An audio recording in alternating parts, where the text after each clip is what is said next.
Whether your preschooler is shy, your elementary student doesn't have play dates, or your middle schooler feels left out, there are ways to turn things around. Consumer reporter Steve Noviello is with the author of Why Will No One Play With Me? To help parents see, hear, and respond. Steve?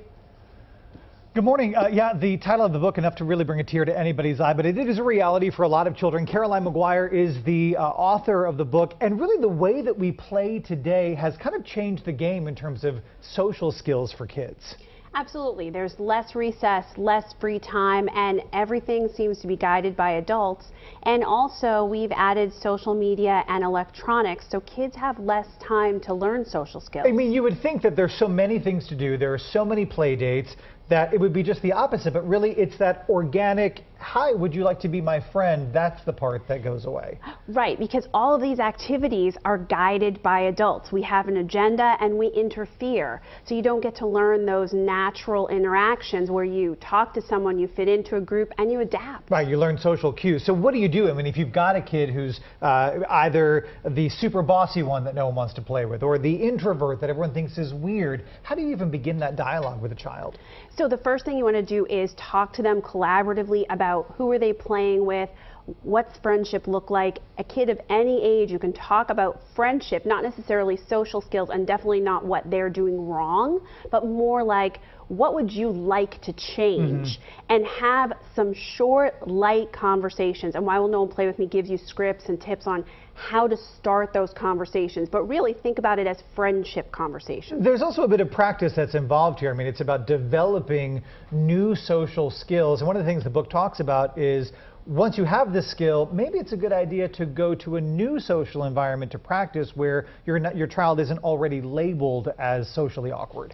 Absolutely. Practice makes better. But once your child has those skills, then you want to give them a new venue, not before. So when your child has developed some of those skills, it's great to give them a place to try them out where they don't have necessarily the baggage of the past. Sure. And you can also have a public relations campaign to rebuild your image and brand in your own community, and I've seen it work hundreds of times. It seems so overwhelming. I mean, we're talking about children, you know, and branding themselves and whatnot, but at the end of the day, I guess better you do it than the other kids label you.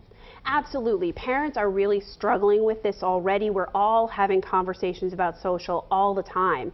And so Why Will No One Play With Me is meant to give you this playbook, because already parents are trying to do this. They're just doing it without a playbook. We talk about kind of cues from moms and dads too, as a reminder to children when they're back in these social environments. Tell me about that. Absolutely. We want to develop a subtle cue that is not necessarily something the playmate will know, but you can bring juice boxes in, and that's a reminder that maybe things are getting a little too hectic. You want to bring in some popcorn or offer them popcorn and say, hey, maybe that's a cue that you're being a little bossy and you're being the rule police. And you would set these cues ahead of time. I'm glad you wrote it. I hope one day nobody needs it anymore. Why Will No One Play With Me? The Play Better Plan author Caroline Maguire. We certainly appreciate you being here. Details right now, facebook.com/SaveMeSteve.